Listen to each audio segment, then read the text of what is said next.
más allá ha estado tan cerca.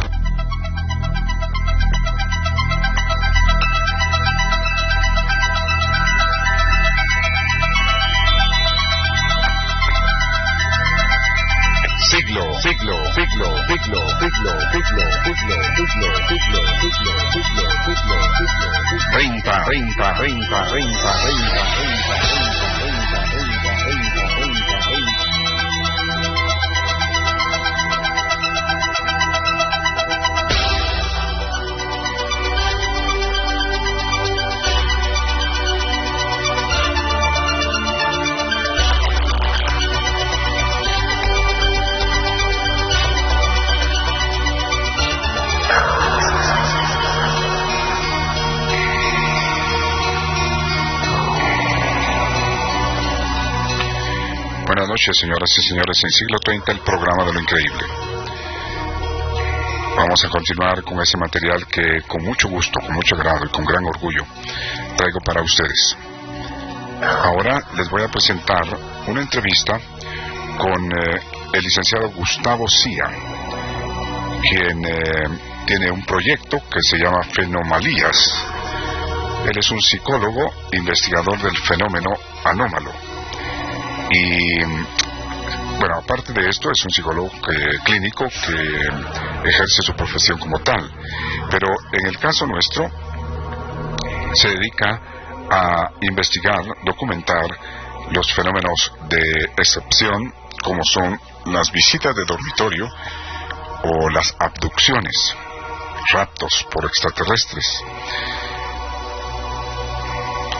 Carlos Alberto Irchuk, nuestro buen hermano y amigo en Buenos Aires, Argentina. Bueno, él vive en La Plata, pegado a Buenos Aires. Tuvo a bien invitar al licenciado Gustavo Cía, quien era la primera vez que yo lo conocía en Buenos Aires, en este viaje reciente que realicé. Y bueno, repetir es como que nos hubiéramos conocido y quedamos tan nostálgicos de separarnos, como que hacía muchísimo tiempo nosotros estuviéramos pues conectados con una amistad imperecedera. Gustavo me ofreció la oportunidad de hacerle una entrevista. Van a escuchar un profesional argentino que se dedica a investigar todas aquellas personas y casos en donde el fenómeno se manifiesta como un rapto o aparición de seres extraterrestres, lo que se llama visitas de dormitorio, es decir, que durante la noche aparecen. Y ya les he pasado a ustedes el caso, por lo menos 2 casos en Guatemala que yo pude y me permitieron pues grabarlos, donde en Guatemala personas totalmente normales de pronto se enfrentaron a este fenómeno de tener en su dormitorio, dentro de su dormitorio, a seres que no son posiblemente de este mundo. Gustavo Cía se dedica a investigar una investigación muy profunda y muy seria.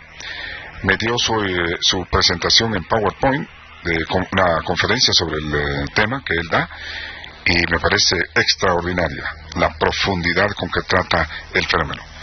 Así que para ustedes en exclusiva desde Buenos Aires, el profesional de la psicología Gustavo Cía, investigador de los fenómenos anómalos en el caso de las abducciones. Escuchen con atención. Por favor, también quiero pedir disculpas porque la entrevista se hizo también en un restaurante que estaba sobre la calle Corrientes. Entonces hay mucho sonido de fondo, pero sí se entiende y se logra pues percibir todo lo que constituyó esa información apasionante de Gustavo. Escuchen.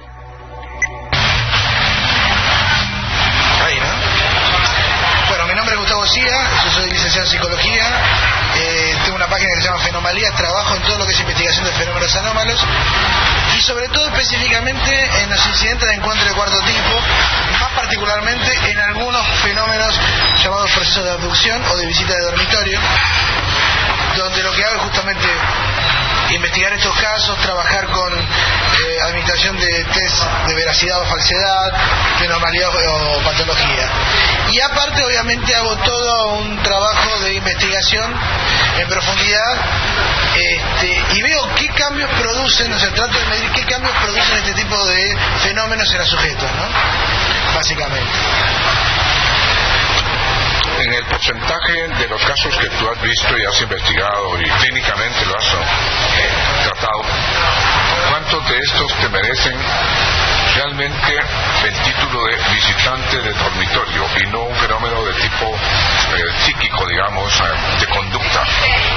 Si tomamos, digamos, un promedio imaginario del 100%, le estaría diciendo alrededor de un 2%.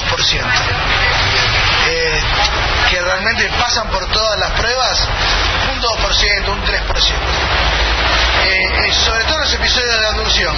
En los casos de visita de dormitorio puede ser un 5% porque tiene algunos componentes paranormales, ¿no? El tema de la visita de dormitorio. Y ese 95% para quienes no están involucrados en la área de la psicología, o sea, la conducta humana, ¿a qué se debe? Bueno, de ese, sacando ese 2%, ese 95%, vamos a poner un 95% para ser un poco más generoso, el 80% es producto de fraude, o sea, o deseo de realmente de popularidad, y el 20% son patologías mentales. En el caso del fraude, ¿puede ser consciente e inconsciente? Seguramente, seguro que sí. Hay una gran cantidad de fraude inconsciente, digamos un deseo de creer también, que no va vinculado a algo patológico, sino, bueno, a un interés de la gente por formar parte de algo más importante, ¿no? El 20% restante, que es de naturaleza patológica, son cuadros de esquizofrenia o cuadros de trastorno border, ¿no? Trastornos límite de personalidad, básicamente. En el 2%, diríamos, para nosotros en el programa y nuestros radioescuchas, ¿cómo discriminas? Es decir, en alguna manera, ¿cómo discriminas a nivel de tipo muy popular, muy sencillo explicarlo? Ese 2%. Bueno, lo primero que hacemos es acercarnos al testigo, tratar de determinar si ese testigo aparte o el sujeto que, digamos, que pasó esa experiencia tiene testigos secundarios que hayan tenido alguna anomalía, hayan observado alguna anomalía alrededor de la casa. Otra de las evidencias que tomamos es si hay marcas físicas, ¿sí? Cardenales, heridas, punciones, como el caso de Plander, donde hay una punción en el codo, es un caso famoso de Winifreda La Pampa.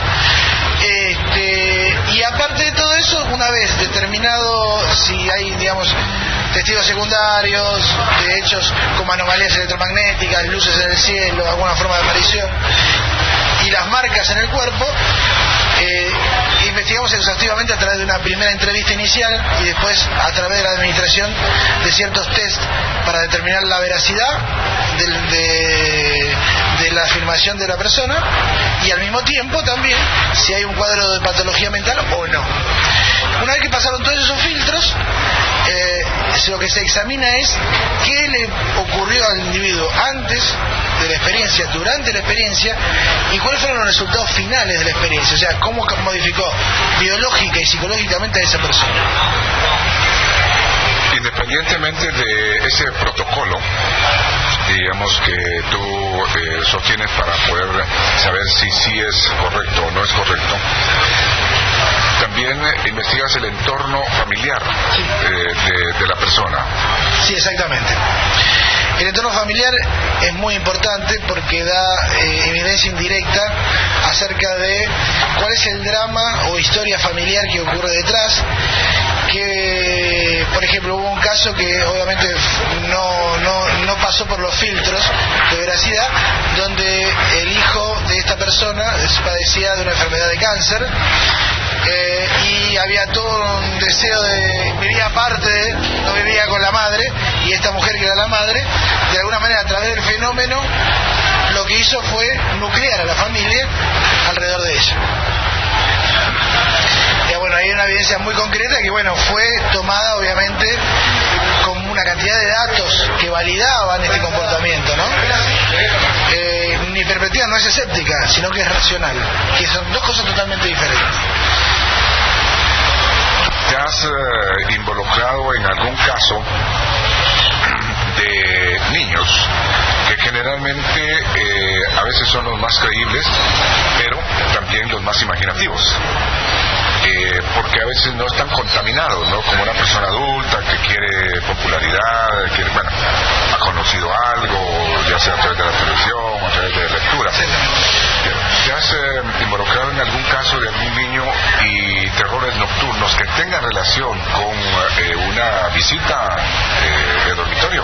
No, lamentablemente no hemos tenido todavía esa posibilidad, a la cual estoy muy abierto porque realmente sería altamente interesante.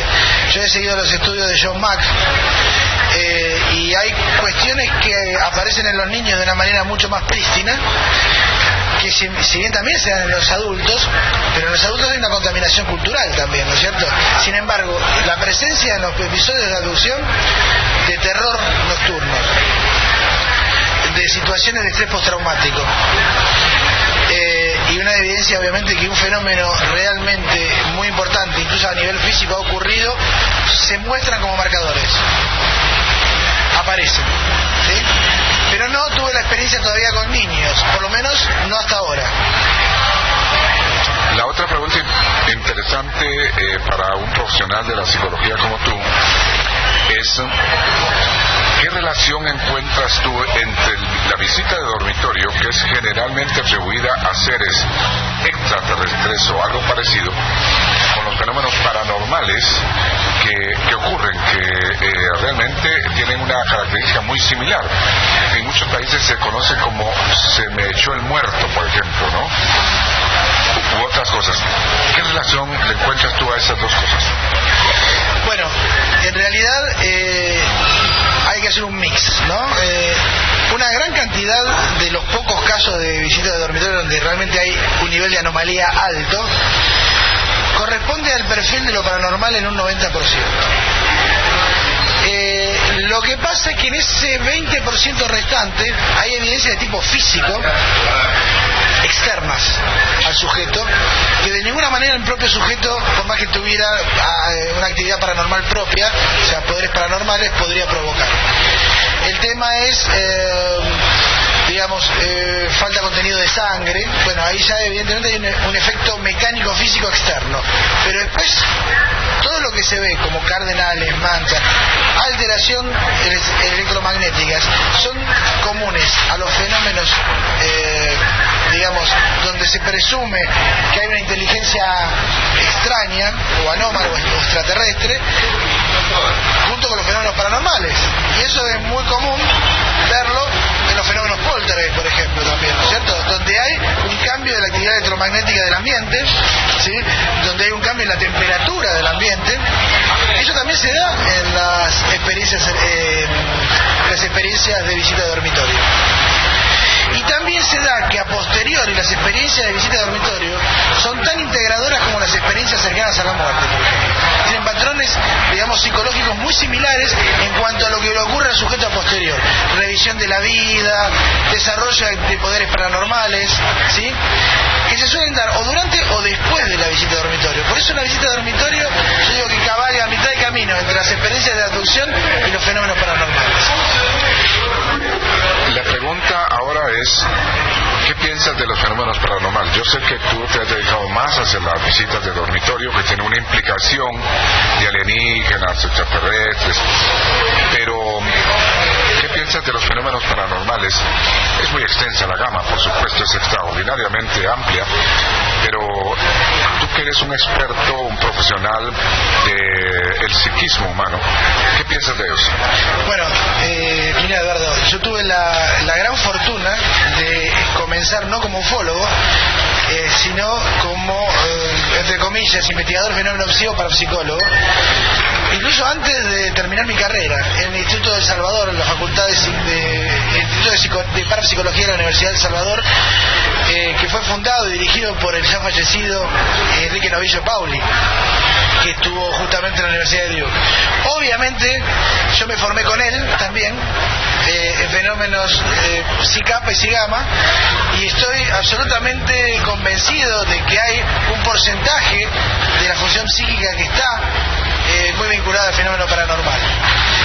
Lo que sí también te puedo decir es que el fenómeno paranormal no es un fenómeno controlable tanto y cuanto todo el mundo imagina, ¿no? Que uno puede en un instante poder provocar un fenómeno paranormal, sino que es más que nada una dinámica de lo inconsciente. Y esa dinámica está muy motivada por la situación del individuo, la edad y los conflictos familiares y sociales en los cuales está implicado. Un ejemplo concreto de eso es el fenómeno poltergeist, que se da en una media de prepúberes de 12 a 14 años con problemas psicológicos, problemas de atención, ¿no es cierto? Para nuestro auditorio estamos en un restaurante que está precisamente sobre Corrientes, una de las grandes calles y avenidas de lo que es Buenos Aires. Es la famosa Corrientes del Tango 348, que por cierto ahora no existe ese nada absolutamente ahí, ni siquiera un elevador, ¿no? Que es lo que canta el famoso Gardel en su melodía. Y parece el sonido de fondo. Está acompañándonos a nosotros Carlos Alberto Ischuk, quien es conocido ampliamente por ustedes, y hago esta aclaración por el ruido ambiente, ¿no?, que existe. Posteriormente vamos a tener una entrevista con Carlos, quien es un investigador genuino del fenómeno OVNI en Buenos Aires y en toda Argentina. Es un personaje tomado en cuenta en muchos foros y reuniones. Para finalizar esta entrevista, que nos parece muy interesante, muchas gracias Gustavo por otorgarla, es ¿por qué un psicólogo, por qué un profesional se dedica en un tiempo que supongo yo es extra a su trabajo normal a este tipo de cosas, cuando muchas veces se tiende a ridiculizar, se tiende a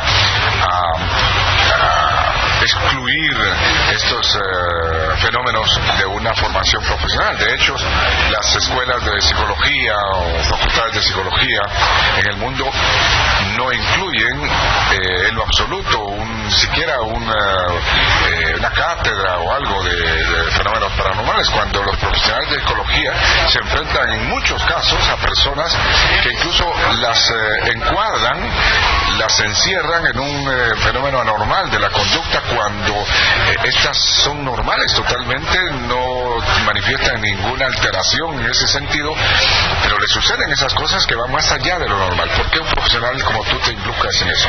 Bueno, en primer lugar, al haberme formado con un sacerdote jesuita en la Universidad de Salvador, haberme encontrado antes incluso de decidir formar parte del curso, él me abrió la mente realmente a fenómenos realmente inexplicables, que no pueden ser, digamos, ni escotomizados ni colocados en una teoría particular, porque escapan de un concepto tan estricto de la mente como el concepto psicoanalítico o el concepto de cerebro como el área cognitiva.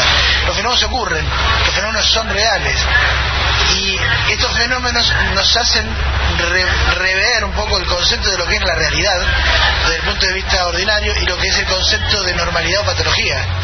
Entonces, al haber realmente un nivel tan importante de extrañeza en este fenómeno y que rompe paradigmas en la ciencia, justamente estamos hablando de que son fenómenos que pueden llegar a producir una revolución científica, creo que toda la comunidad,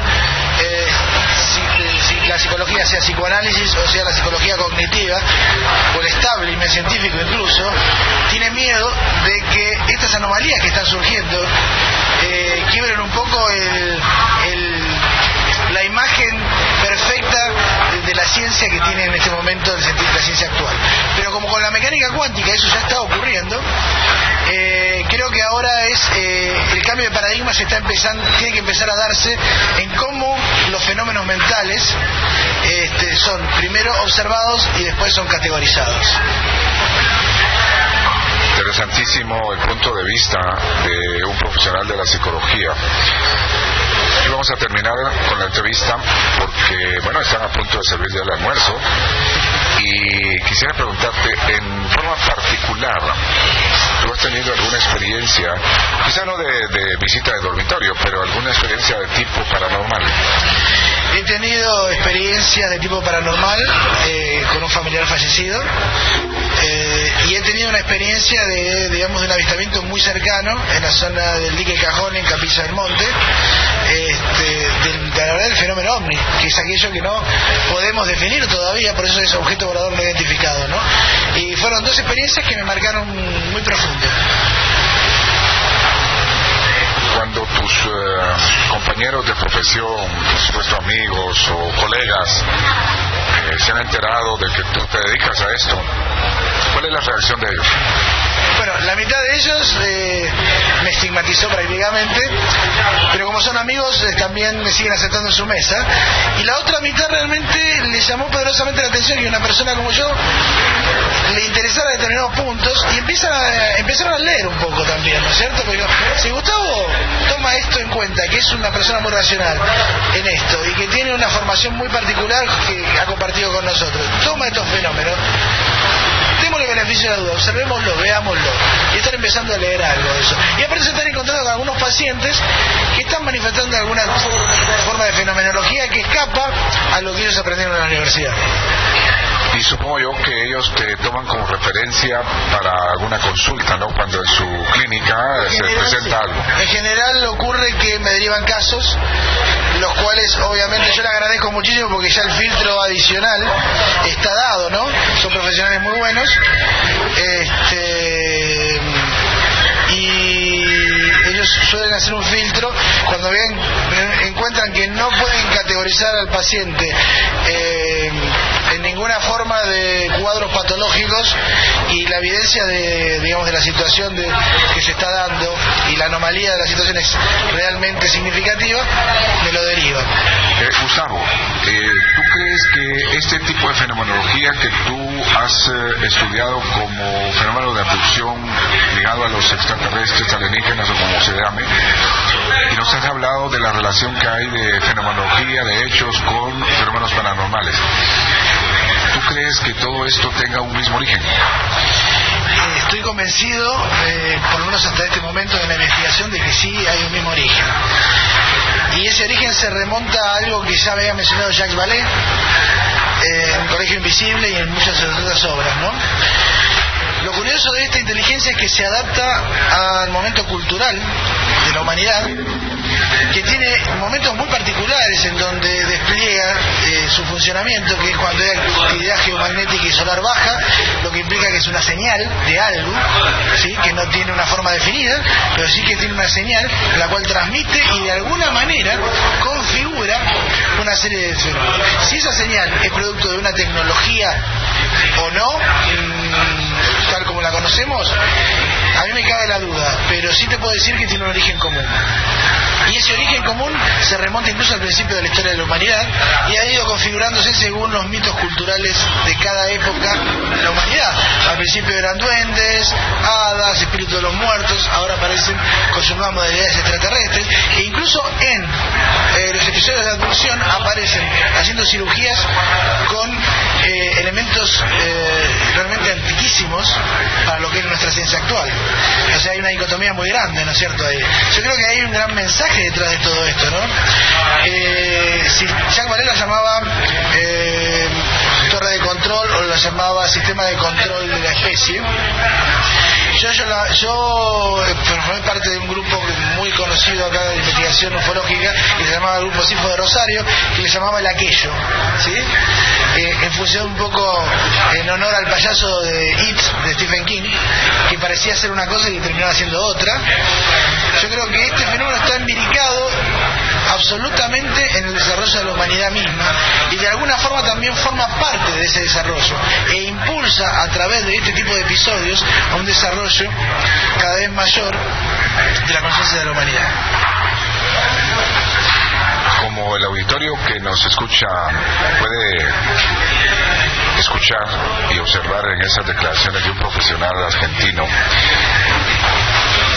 está coincidiendo totalmente con lo que nosotros hemos venido en los últimos años tratando en el programa, la coincidencia entre todo este tipo de fenomenología. Y ahora quiero que, con toda la honestidad del mundo, como un amigo que encuentro a través de Carlos Alberto, me digan, nosotros nosotros siempre hemos manejado la idea de que dos cosas. Una, el objetivo que tiene esto, es decir, por lo menos en la racionalidad terrestre o lógica terrestre, intentar explicar por qué. Y luego, ¿cuál sería la física que lo mueve? Las dos cosas son estas. Una, el objetivo que tienen estos EIS, que son entes inteligentes de energía coherente, si les he llamado yo. El objetivo que tienen es alterarnos. Alterar la conciencia del ser humano, alterar la conciencia del conglomerado y la sociedad humana. Y la otra, el lugar donde puedan estar trabajando es el espectro radioeléctrico. Todo, absolutamente vibración. Todo, absolutamente está metido ahí. Y el rango de frecuencias está situado en ese periodo o espacio donde podrían estar vibrando ese tipo de entidades. Campo punto cero de la física cuántica lo habla todo. ¿Qué piensas de eso? No solo estoy absolutamente de acuerdo con eso, sino que hay marcadores físicos que yo he confirmado en mis trabajos, entre ellos, por ejemplo, que el incremento de fenómenos de avistamiento, que es una forma también de interacción, el fenómeno de abducción y visita de dormitorios se produce en mayor incremento cuando hay actividad solar y geomagnética baja, lo que significa que esos son los momentos en los cuales las señales pueden ser más fácilmente transfundibles, ¿cierto? Por lo tanto estamos hablando de un fenómeno tecnológico en algún sentido, pero una tecnología, como decía Arthur Clarke, que es indistinguible de la magia. Y por otro lado, también he encontrado coincidencias con el trabajo de Norman Don y Gilda Mouras de mapeo topográfico cerebral sobre abducidos. Incluso está en el Journal of Scientific Exploration, y es una investigación que han hecho en conjunto Brasil y Estados Unidos, y han encontrado que el funcionamiento a posteriori del cerebro de los abducidos implica no todo lo que digamos la New Age nos mencionaba acerca de los episodios de los hermanos cósmicos y la cuestión de los estados alfa y de estados de relajación profunda. No, un estado extremo de hiperexcitación que los lamas conocían incluso como estado super beta, ¿sí? O de gran actividad beta, que involucran cambios neuroquímicos en la corteza prefrontal del cerebro. O sea, si se dedicaron a hacer un cambio selectivo, no se fueron al cerebro del reptil, no se fueron al cerebro del mamífero, se fueron al área más evolucionada del cerebro humano.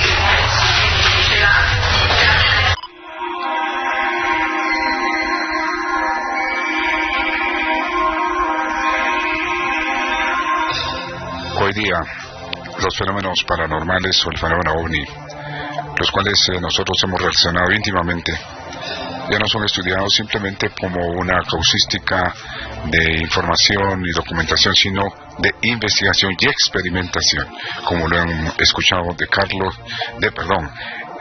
Gustavo Cia, un psicólogo argentino que estudia profundamente el fenómeno de abducción y está de acuerdo totalmente con nuestra hipótesis de que todo tiene un mismo origen y nosotros lo hemos titulado como los seres EIS.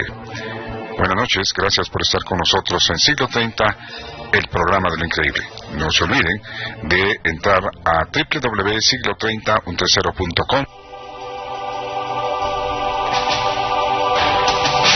y desde luego nuestra página www.siglo30.com, o con solo en la barra de Google, en el motor de búsqueda de Google, Siglo 30, un 30.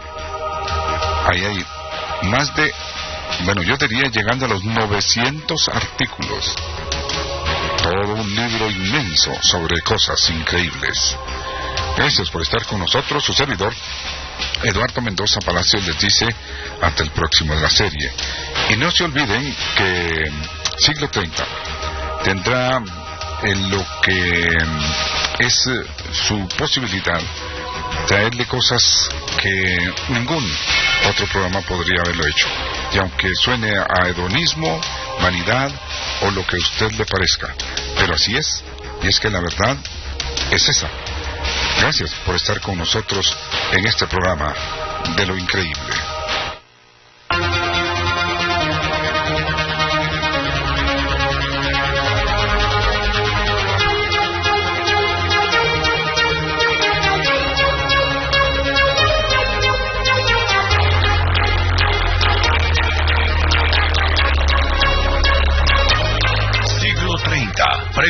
Dama de Plata a la mejor producción en radio. Galardón en el Pasillo de la Fama de TGW y Radiodifusión Nacional. Declarado como el programa de la educación no tradicional por el ministerio respectivo. Reconocimiento a la producción en radio otorgado por AIR. 16.000 estaciones de las 3 Américas. Récord mundial con más de 4 décadas continuas transmitiendo el realismo fantástico. Siglo 30. Una voz en la noche. La noche.